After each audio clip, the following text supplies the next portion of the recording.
Rehoboth ஊழியங்கள் வழங்கும் வார்த்தையின் நேரம்.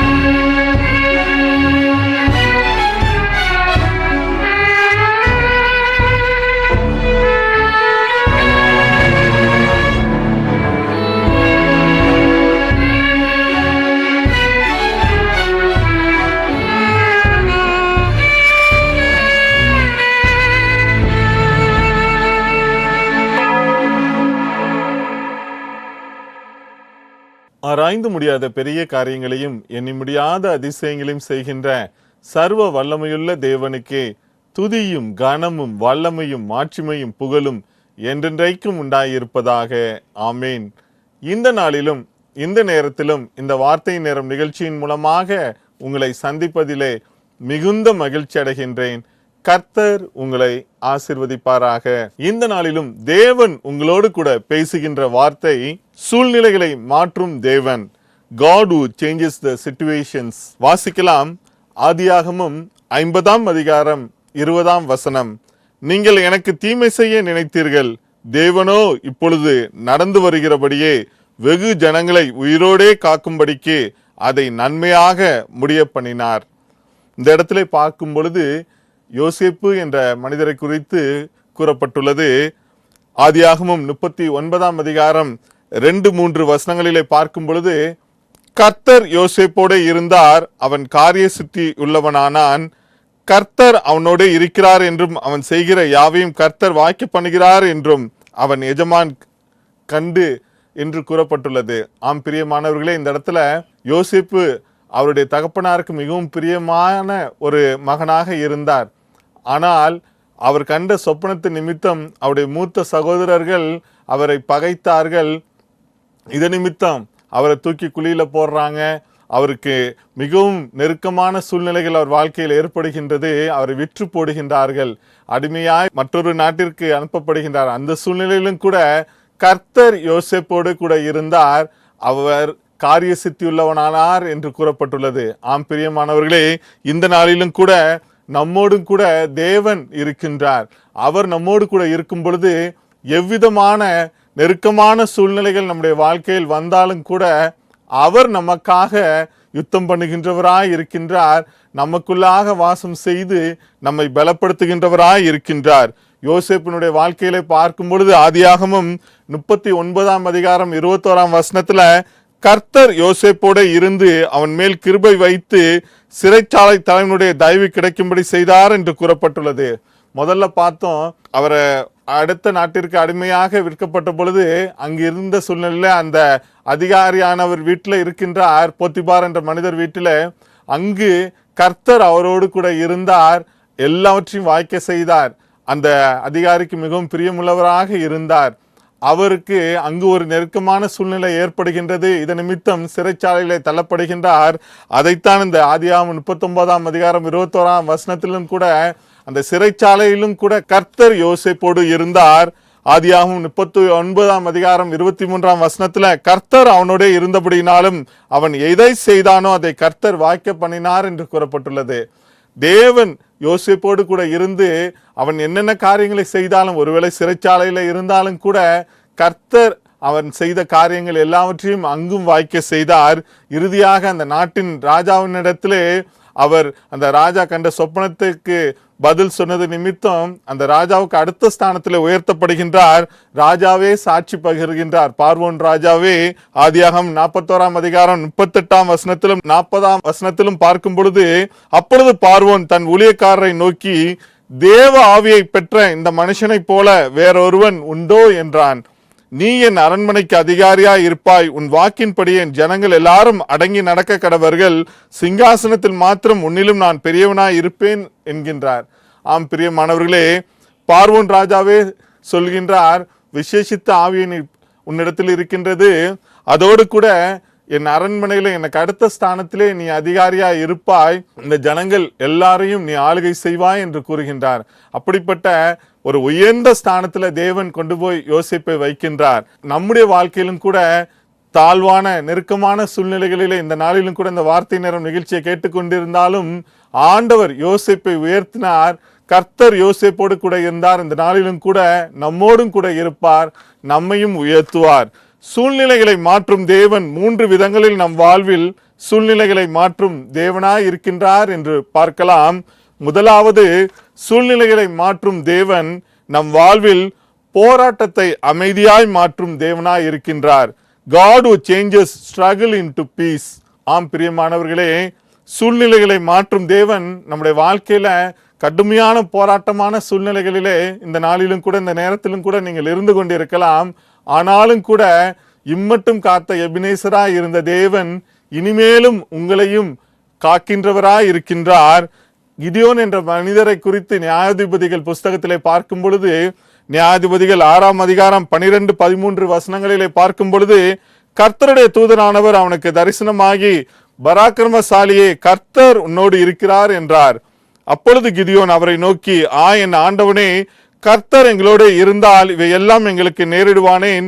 கர்த்தர் எங்களை எகிப்திலிருந்து கொண்டு வரவில்லையா என்று எங்கள் பிதாக்கள் எங்களுக்கு விவரித்து சொன்ன அவருடைய அற்புதங்கள் எல்லாம் எங்கே?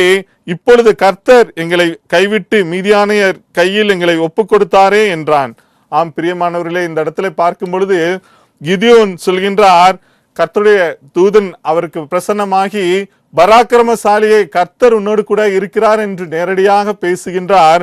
அதோடு கூட இந்த சூழ்நிலையிலே கிதியோன் ஆண்டவரை நோக்கி சொல்கின்றார், நீர் எங்களோடு கூட இருக்கும் பொழுது ஏன் எங்களுக்கு இவ்வளவு கஷ்டங்கள், பாடுகள் வருகின்றது, நெருக்கங்கள் வருகின்றது என்று ஆண்டவரிடத்திலே கேள்வி கேட்கின்றவராய் இருக்கின்றார்.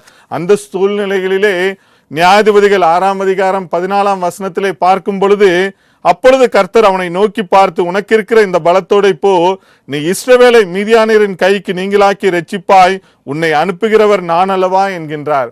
ஆண்டவர் நேரடியாக கிதியோனோடு கூட பேசுகின்றார். உனக்கு இருக்கிற பலத்தோட போ, இந்த மீதியானியரை நான் மேற்கொள்ள செய்வேன் என்று சொல்லுகின்றார். இந்த நாளிலும் கூட நம்முடைய வாழ்க்கையிலும் கூட இந்த காரியத்தை நான் எப்படி செய்வேன், இது என்னால முடியாது, அடுத்த லெவலுக்கு என்னால போக முடியாது என்ற ஒரு சூழ்நிலையிலே நாம் இருந்து கொண்டிருந்தாலும் கூட கர்த்தர் இந்த நாளிலும் கூட அவருடைய வார்த்தையை தருகின்றார்.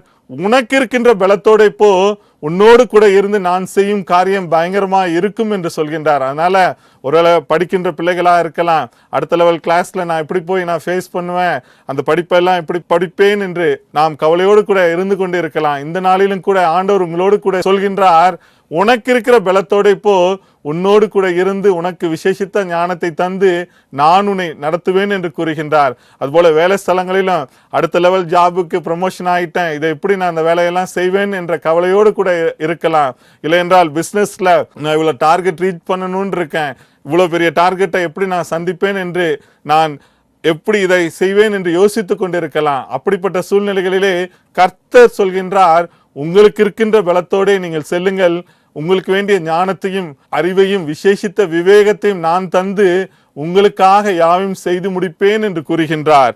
இதைத்தான் கிதியோனுக்கும் சொல்லி செய்தார். அந்த மீதியானியரை கிதியோன் மேற்கொள்ளும்படியாய் செய்தார். ஆம் பிரியமானவர்களே, நியாயாதிபதிகள் 6ஆம் அதிகாரம் 15-16 வசனங்களிலே பார்க்கும் பொழுது, அதற்கு அவன், என் ஆண்டவரே, நான் இஸ்ரவேலை எதனாலே ரட்சிப்பேன்? இதோ மனசேயில் என் குடும்பம் மிகவும் எளியது, என் தகப்பன் வீட்டில் நான் எல்லாரிலும் சிறியவன் என்றான். அதற்கு கர்த்தர், நான் உன்னோடு கூட இருப்பேன், ஒரே மனுஷனை முறியடிப்பது போல நீ மீதியானியரை முறியடிப்பாய் என்றார். ஆம் பிரியமானவர்களே, இந்த இடத்துல பார்க்கும் பொழுது கிதியோன் சொல்கின்றார், நான் ரொம்ப சிறுமியுமானவன், நான் ரொம்ப தன்னைத்தானே தாழ்த்தி சொல்கின்றார். அப்படிப்பட்ட சூழ்நிலை கர்த்தர் சொல்கின்றார், நான் உன்னோடு கூட இருப்பேன் என்று சொல்கின்றார். இந்த நாளிலும் கூட கிதியோனோடு கூட இருந்த தேவன் இந்த நாளிலும் கூட நம்மோடும் கூட இருக்கின்றார், நமக்காக யாவையும் செய்து முடிக்கின்றார். இந்த நெருக்கமான சூழ்நிலைகளிலிருந்து நமக்கு விடுதலை தருபவர் யார் என்றால் அருள்நாதர் இயேசு ஒருவர் மாத்திரமே. அதற்காக தான் அவர் நமக்காக கல்வாரி சிலுவையிலே அவர் நமக்காக மரித்து 3ஆம் நாள் உயிர்த்தெழுந்தார். இன்றும் ஜீவித்துக் கொண்டிருக்கின்றார். அவருடைய உயிர்த்தெழுந்த வல்லமை, அவருடைய மகிமையின் பிரசனம் நம்மை இவ்வாறு இருக்கின்ற சூழ்நிலைகளிலிருந்து நமக்கு விடுதலை தருகின்றதா இருக்கின்றது. அடுத்து நாம் பார்க்கலாம் யோசபாத் ராஜாவை குறித்து. அவர் ரொம்ப ஆண்டவருக்கு பிரியமான ராஜா இஸ்ரவேல் தேசத்துல. ஆனாலும் கூட அவரை சுற்றிலும் அவருக்கு இருக்கின்ற எதிர்மறையாய் எல்லா ராஜாக்களும் அவரை சுற்றி இருக்கின்ற எல்லா நாடுகளிலிருந்து அவரை எதிர்த்து வருகின்றார்கள். இப்படிப்பட்ட நெருக்கமான சூழ்நிலைகளிலே அவர் ஆண்டவரை நோக்கி முறையிடுகின்றார். 2 நாளாகமம் 20ஆம் அதிகாரம் 12ஆம் வசனத்திலே பார்க்கும் பொழுது, எங்கள் தேவனே, அவர்களை நீர் நியாயந்திருக்க மாட்டீரோ? எங்களுக்கு விரோதமாக வந்த இந்த ஏராளமான கூட்டத்திற்கு முன்பாக நிற்க எங்களுக்கு பலன் இல்லை. நாங்கள் செய்ய வேண்டியது இன்னதென்று எங்களுக்கு தெரியவில்லை. ஆகையால் எங்கள் கண்கள் உண்மையே நோக்கி கொண்டிருக்கின்றது என்று கூறுகின்றார். ஆம் பிரியமானவர்களே, இந்த நாளிலும் கூட நமக்கும் இந்த யோசபாத் ராஜா போல சுற்றிலும் நெருக்கமான சூழ்நிலைகள், ஒரு விதத்துல கடன் பிரச்சனை இருக்கலாம், சரீரத்துல பலவீனங்கள் இருக்கலாம், இல்லை என்றால் யாரோ ஒருவர் நம்மை எதிர்த்து இதன் நிமித்தம் நாம் சோர்ந்து போய் இருக்கலாம். இந்த நிலையற்ற உலகத்திலே நாம் எல்லா விதத்திலும் பிரச்சனைகளை சந்தித்துக் கொண்டிருக்கின்ற இந்த சூழ்நிலையிலே இந்த யோசபாத் ராஜாவை போல எங்களுக்கு விரோதமாக இருக்கின்ற இத்தனை விதமான பிரச்சனைகளிலிருந்து மீட்டுக் கொள்வதற்கு எங்களுக்கு பலனில்லை என்று நாம் கண்ணீரோடு கூட இந்த வார்த்தை நேரம் நிகழ்ச்சியை கேட்டுக்கொண்டிருக்கலாம். தேவன் இந்த நாளிலும் கூட யோசபாத்தோடு கூட இருந்த தேவன் இந்த நாளிலும் கூட நம்மோடும் கூட இருக்கின்றார். அவருடைய கண்கள் ஆண்டவரையே சார்ந்திருந்தது. இதன் நிமித்தம் ஆண்டவர் அருமையாய் அவரோடு கூட பேசுகின்றார். 2 நாளாகமம் 20ஆம் அதிகாரம் 15ஆம் வசனத்துல, நீங்கள் அந்த ஏராளமான கூட்டத்திற்கு பயப்படாமலும் கலங்காமலும் இருங்கள் என்று கர்த்தர் உங்களுக்கு சொல்லுகிறார். இந்த யுத்தம் உங்களுடையது அல்ல, தேவனுடையது என்று கூறுகின்றார். அங்க யோசபாத் ராஜாவுக்கும் ஜனங்களுக்கும் ஆண்டவருடைய வார்த்தை வருகின்றது, இந்த யுத்தம் உங்களுடையது அல்ல, கர்த்தருடையது என்று. நம்முடைய வாழ்க்கையிலும் கூட நாம் சந்திக்கின்ற எல்லா பிரச்சனைகளுக்கும் நெருக்கமான சூழ்நிலைகளுக்கும் ஒரு விடுதலை கர்த்தர் தருகின்றார். ஏனென்றால் அவரை நோக்கி நாம் பார்க்கும் பொழுது நம்முடைய பாவங்கள் எல்லாவற்றையும் அவரை நோக்கி பார்த்து அறிக்கையிட்டு நம்முடைய வாழ்க்கை பரிசுத்தமாய் இருக்கும் பொழுது நிச்சயமாகவே நமக்காக அவரே இறங்கி வந்து நமக்குள் வாசம் செய்து நம்முடைய காரியங்களிலே, நம்முடைய சூழ்நிலைகளிலே தேவனே நமக்கு யுத்தம் செய்கின்றவராய் இருக்கின்றார்.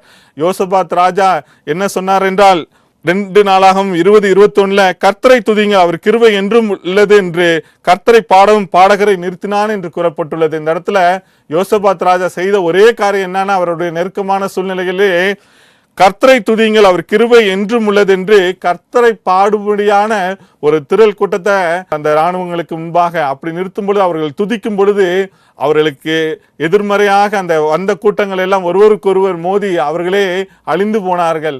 அதுபோலதான் நம்முடைய வாழ்க்கையிலும் கூட நெருக்கமான சூழ்நிலைகளே தேவன் நமக்கு ஒரு வழிவாசலை தருகின்றார். என்னவென்றால், நாம் ஆண்டவரை நோக்கி துதிக்கும் பொழுது, அந்த துதியின் பலிகள் அவருடைய சன்னிதானத்தில் எட்டும் பொழுது ஆண்டவர் நமக்கு எவ்வித நெருக்கமான சூழ்நிலைகள் நம்முடைய வாழ்க்கையில வந்தாலும் கூட அவரே நமக்கு விடுதலை தருகின்றார்.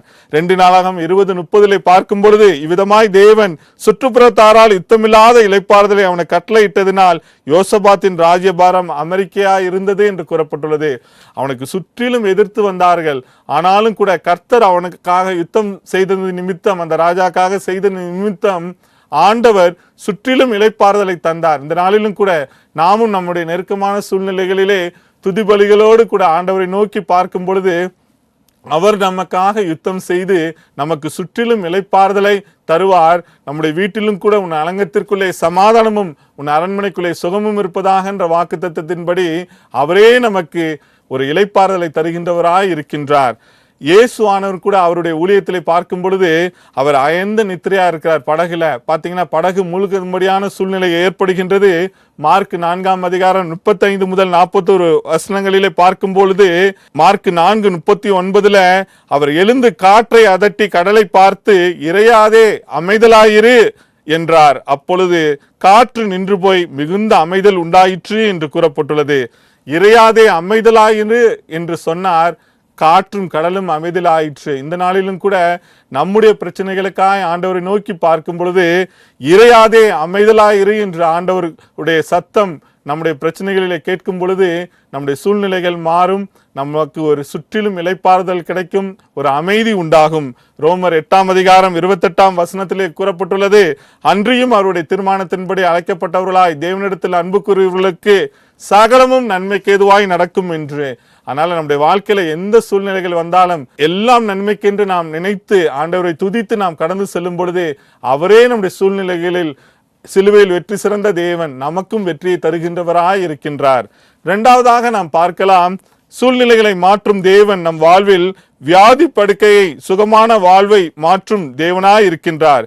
God who changes sick bed into an healed life. ஒருவேளை தொடர்ந்து சரீரத்துல பிரச்சனைகள் இருக்கலாம், தொடர் பிரச்சனையா ஒரு பிரச்சனை மாறி அடுத்த பிரச்சனை வந்து கொண்டே இருக்கலாம். இப்படிப்பட்ட உடல் ரீதியான பிரச்சனைகளை நீங்கள் சந்தித்து கொண்டிருக்கலாம்.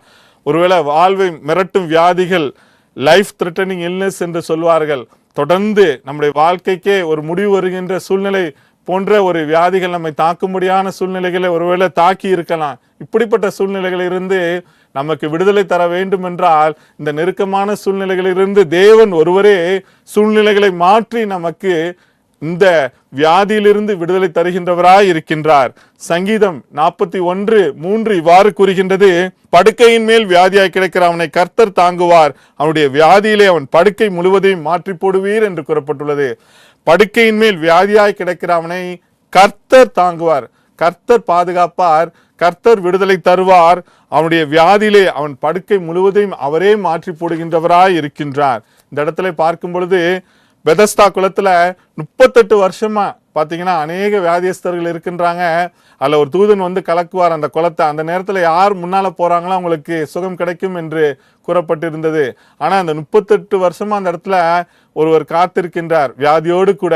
யாரும் உதவியற்ற நிலைமையில இருக்கும் பொழுது இயேசு அங்கு செல்கின்றார். யோவான் 5:1 வரை பார்க்கும் பொழுது, படுத்திருந்த அவனை இயேசு கண்டு அவன் வெகுகாலமாய் வியாதியஸ்தன் என்று அறிந்து அவனை நோக்கி, சொஸ்தமாக வேண்டுமென்று விரும்புகிறாயா என்று கேட்டார். இயேசு அவனை நோக்கி, எழுந்திரு, உன் படுக்கையை எடுத்துக்கொண்டு நட என்றார். இந்த இடத்துல பார்க்கும் பொழுது யாரும் உதவியற்ற சூழ்நிலையில 38 ஆண்டுகளாக கிடந்த அந்த நபரை ஆண்டவர் நோக்கி அவரே சென்று அவனிடத்திலே அவனை பார்த்து, நீ சொஸ்தமாக வேண்டும் என்று விரும்புகிறாயா என்று கேட்கின்றார். அவனும் ஆம் என்று சொன்ன பொழுது, எழுந்திரு, உன் படுக்கையை எடுத்துக்கொண்டு நட என்று சொல்கின்றார். ஆம் பிரியமானவர்களே, இந்த நாளிலும் கூட பல ஆண்டுகளாக யாரும் எனக்கு உதவி செய்ய முடியாத ஒரு சூழ்நிலையில விதமான வியாதியிலே நான் கஷ்டப்பட்டு கொண்டிருக்கின்றேனே என்று கண்ணீரோடு கூட இந்த வார்த்தை நேரம் நிகழ்ச்சியை நீங்கள் கேட்டுக்கொண்டிருக்கலாம். ஆண்டவர் சொல்கின்றார், எழுந்திரு என்று. அவர் உங்களுக்கு இந்த நாளிலும் கூட அவருடைய உயிர்த்தெழுந்த வல்லமையினால அவர் எழுந்திரு என்று அந்த வல்லமை உங்கள் வாழ்க்கையில கடந்து வரும் பொழுது, உச்சம் தலைமுதல் உள்ளம் கால்வரை கல்வாரி சிலுவிலே அவர் சிந்திய இரத்தத்தினால உங்களை அவர் மீட்டெடுத்து அவர் சுத்திகரித்து இந்த நாளிலும் கூட அவருடைய விலையேறப்பெற்ற அவருடைய கிருபையை தந்து உங்களுக்கு சுகத்தை தருகின்றார். அதனால் தேவனுடைய கிருபையை நாம் பெற்று அவருடைய சுகத்தை பெற்று இந்த நாளிலும் கூட ஆண்டவருக்கு சாட்சியாய் இருப்போம். மத்தேயு 9:18-25 பார்க்கும் பொழுது, 12 வருடமா ஒரு அம்மா பெரும்பாலுள்ள ஸ்திரியா இருக்காங்க. அவங்களுக்கு ஆண்டவர் பாத்தீங்கன்னா விடுதலை தருகின்றார். அவங்க செய்த ஒரே ஒரு காரியம், ஆண்டவர் மீது அவங்களுக்கு விசுவாசம் இருந்தது. அதன் நிமித்தம் அவங்க பாத்தீங்கன்னா அந்த இடத்துல இயேசு சுவாமி மத்தேயு 9:18-25 பார்க்கும் பொழுது, ஒரு தலைவர் ஒருத்தர் அவங்க மகள் வந்து பாத்தீங்கன்னா மரித்து போகின்றார்கள். அப்ப அவர் மரித்து போயிட்டாங்கன்னு சோர்ந்து போகாம நேரடியா ஏசாமி இருக்கிற இடத்திற்கு வருகின்றார். அவரிடத்துல பணிந்து கேட்கின்றார், என்னுடைய மகள் மரித்து போனால் நீங்க வந்து தொட்டா அந்த மகள் சுகமாவாள் என்று. உடனே ஏசாமி அவருடைய விசுவாசத்தை கண்டு செல்கின்றார். செல்லும் பொழுது திரள் கூட்டம் அவரை சுற்றி செல்கின்றார்கள். அப்ப இந்த சகோதரி என்ன பண்றாங்கன்னா, போய் அவருடைய ஆடையை தொடுகின்றார்கள். தொட்ட உடனே வல்லமை கடந்து வந்து அந்த சகோதரிக்கு சுகம் கிடைக்கின்றது. 12 வருடம் பெரும்பாடுள்ள அந்த ஸ்திரீக்கு சுகத்தை தேவனுடைய வல்லமை கடந்து வந்து விடுதலை தருகின்றது. அவங்களும் சுகம் பெற்றார்கள். இந்த நாளிலும் கூட நம்முடைய வாழ்க்கையிலும் விசுவாசத்தோடு கூட ஆண்டவரை நோக்கி சார்ந்திருக்கும் பொழுது, அவரை நோக்கி விண்ணப்பிக்கும் பொழுது, எவ்விதமான கொடிய வியாதிகள் பல ஆண்டுகளாக இல்லை என்றால் தற்பொழுது வந்திருந்தாலும் கூட தேவன் அதிலிருந்து விடுதலை தருகின்றவராய் இருக்கின்றார். அதுபோல அந்த தலைவனுடைய மகளிடத்துல செல்கின்றார். சென்று பார்க்கும் பொழுது மத்தேயு 9:25 அந்த சிறு பெண்ணின் கையை பிடித்தார். உடனே அவள் எழுந்திருந்தாள் என்று கூறப்பட்டுள்ளது. ஆம் பிரியமானவர்களே, அந்த தலைவனுடைய விசுவாசத்திற்கு ஏற்ப நீங்க வந்து தொட்ட செத்த மகள் உயிரடைவாள் என்று அவர் கூறினார். அந்தபடியே இயேசுசாமி சென்று அந்த மகளுடைய கரத்தை பிடித்தார். உடனே அவள் எழுந்திருந்தாள் என்று கூறப்பட்டுள்ளது. இந்த நாளிலும் கூட ஆண்டவருடைய கரத்தை நாமும் பற்றி கொண்டு எவ்விதமான வியாதிகள் நம்மை தாக்கியிருந்தாலும் கூட, உலகமே நம்மை கைவிட்டிருந்தாலும் கூட, மருத்துவர்கள் நம்மை கைவிட்டிருந்தாலும் கூட, ஆண்டவருடைய கரத்தை பிடிக்கும் பொழுது அவருடைய தழும்புள்ள கரம் நமக்கு சுகத்தை தருகின்றதா இருக்கின்றது. நம்முடைய மீறுதல் நிமித்தம் அவர் காயப்பட்டார், நம்முடைய அக்கிரமங்கள் நிமித்தம் அவர் நொறுக்கப்பட்டார், நமக்கு சமாதானத்தை உண்டு பண்ணும் ஆக்கினை அவர் மேல் வந்தது, அவருடைய தழும்புகளால் குணமாகிறோம் என்று. அவருடைய தழும்புகளே நமக்கு சுகத்தை தருகின்றதா இருக்கின்றது. எபேசியர் 3:20 பார்க்கும் பொழுது, நாம் வேண்டிக் கொள்கிறதற்கும் நினைக்கிறதற்கும் மிகவும் அதிகமாய் நமக்குள்ளே கிரியை செய்கிற வல்லமையின்படியே நமக்கு செய்ய வல்லவராகி அவருக்கு என்று கூறப்பட்டுள்ளது. நாம் வேண்டிக் கொள்கிறதற்கும் நினைக்கிறதற்கும் மிகவும் அதிகமாய் நமக்குள்ளே ஆண்டவர் கிரியை செய்கின்றார். அவருடைய வல்லமை நமக்குள்ளாக கடந்து வந்து நமக்கு பெரிய காரியங்களை நம்முடைய வாழ்க்கையிலே நமக்கு சரீர பிரகாரமாகவும் ஆவிக்குரிய பிரகாரமாகவும் செய்கின்றது. அந்த வல்லமை என்னவென்றால் இயேசு கிறிஸ்துவின் உயிர்த்தெழுந்த வல்லமை. ரோமர் 8:11 நாம் பார்க்கும் பொழுது, அன்றியும் இயேசுவை மரித்தோலிருந்து எழுப்பினவருடைய ஆவி உங்களில் வாசமாய் இருந்தால், கிறிஸ்துவை மரித்தோலிருந்து எழுப்பினவர் உங்களில் வாசமாய் இருக்கிற தம்முடைய ஆவியினாலே சாவுக்கு ஏதுவான உங்கள் சரீரங்களை உயிர்ப்பிப்பார் என்ற அந்த உயிர்த்தெழுந்த வல்லமை கடந்து வந்து நம்முடைய சரீரங்கள் உள்ள எவ்விதமான வியாதிகள் இருந்தாலும் அது நமக்கு விடுதலை தருகின்றதா இருக்கின்றது. அவரை நோக்கி மாத்திரம் நாம் கூப்பிடும் பொழுது அவருடைய வல்லமை கடந்து வந்து நமக்கு விடுதலை தந்து நம்மை சாட்சியாய் வைக்கின்றது. மூன்றாவதாக நாம் பார்க்கலாம், சூழ்நிலைகளை மாற்றும் தேவன் நம் வாழ்வில் குறைவுகளை நிறைவாய் மாற்றும் தேவனாய் இருக்கின்றார் என்று. God who changes lack into sufficient. பிலிப்பியர் 4:19 சொல்கின்றது, என் தேவன் தம்முடைய ஐசுரத்தின்படி உங்கள் குறைவுகளை எல்லாம் கிறிஸ்து இயேசுவுக்குள் மகிமையிலே நிறைவாக்குவார் என்று.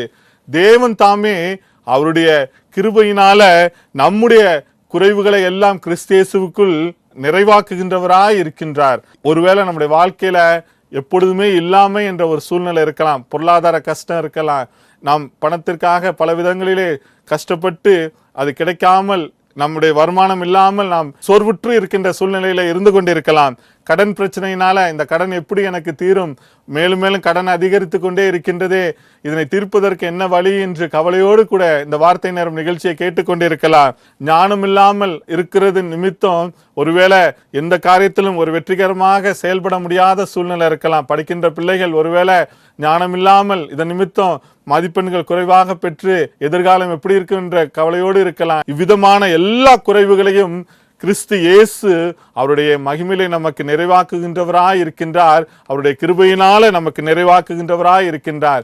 இயேசு சுவாமி தம்முடைய ஊழியத்துல அவர் முதலாவது செய்த அற்புதம் கானா ஊர்ல யோவான் 2:1-11 பார்க்கும் பொழுது பாத்தீங்கன்னா, அங்கு இயேசு சாமி அங்கு வருகின்றார். அந்த இடத்துல திராட்சரசம் குறைவுபடுகின்றது.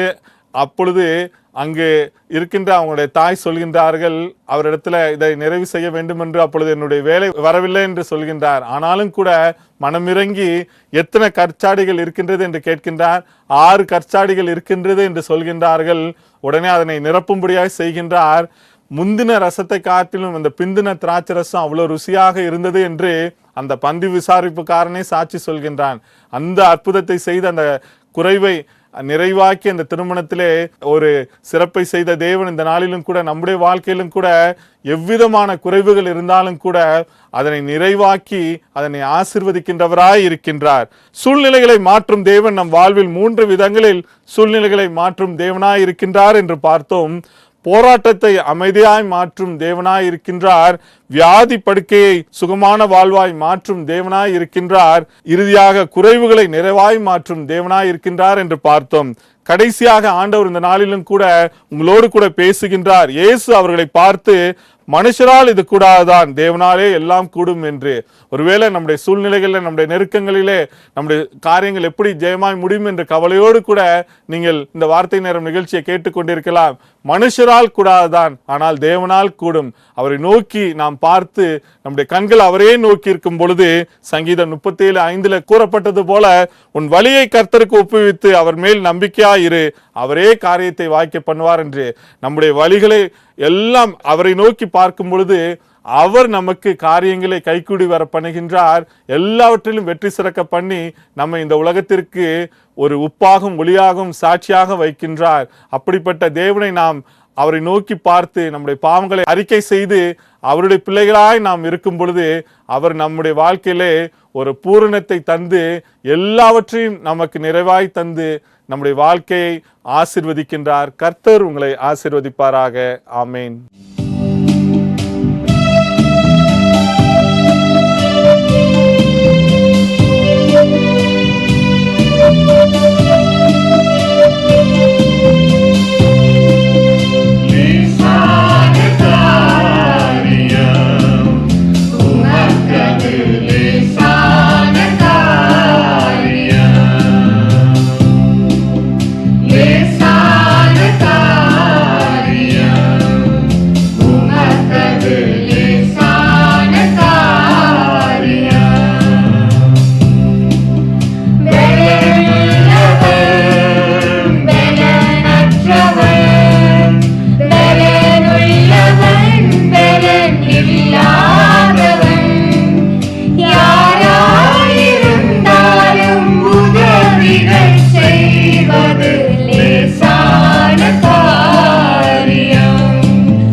ஜெபம் செய்வோம்.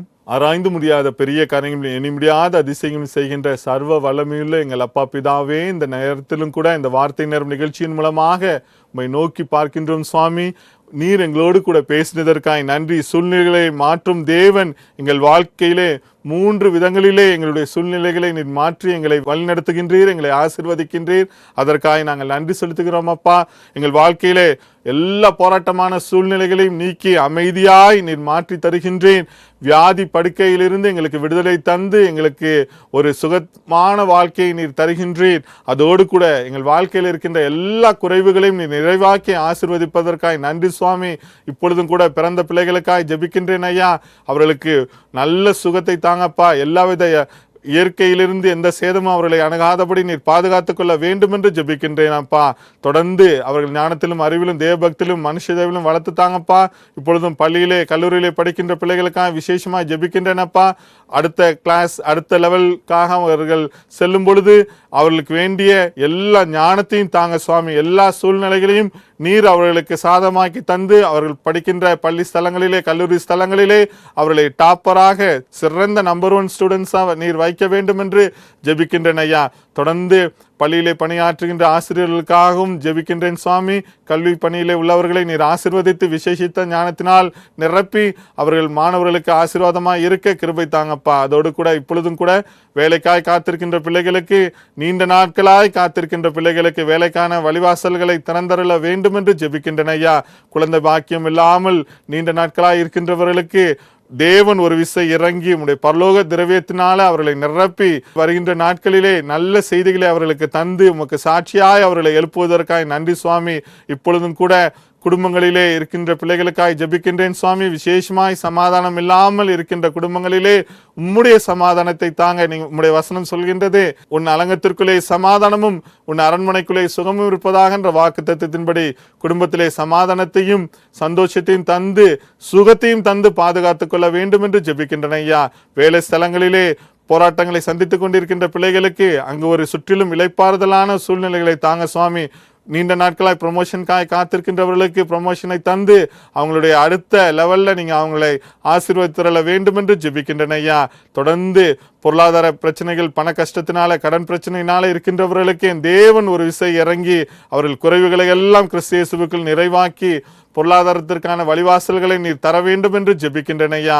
தொடர்ந்து வயதான காலத்திலே தனிமையாய் சந்தித்துக் கொண்டிருக்கின்ற பிரச்சனைகளை நீர் அறிவீர் சுவாமி. அவர்களுக்கு நீரே துணையாளர்களை தந்து எல்லாவித கிருபைகளை தந்து அவர்களை பாதுகாத்துக் கொள்ள வேண்டும் என்று ஜெபிக்கின்றன ஐயா.